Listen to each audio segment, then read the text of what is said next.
It was almost 1 in the morning. Pastor David was returning from an intense night of prayer in a small church in Chicago.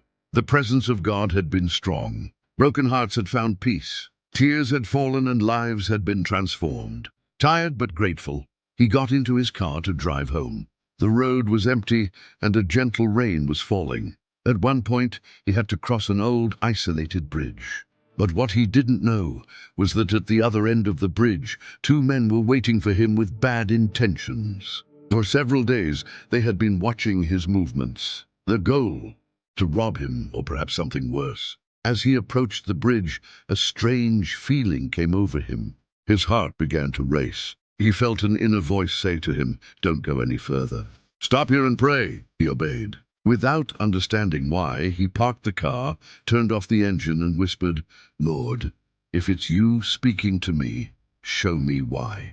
At that very moment, a bright light appeared before his windshield, as if a shining figure stood in the middle of the bridge. Shaken, the pastor closed his eyes and began to pray fervently. "Lord, let your angels go before me.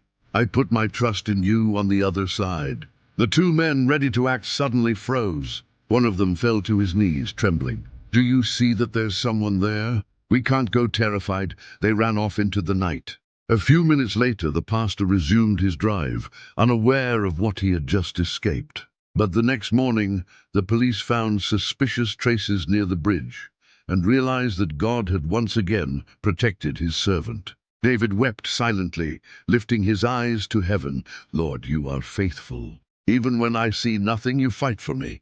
Remember, when you walk in obedience, God places his angels before you, even in the deepest darkness. If you believe that God watches over his children, write Amen and share this story to testify that the God of midnight still watches today.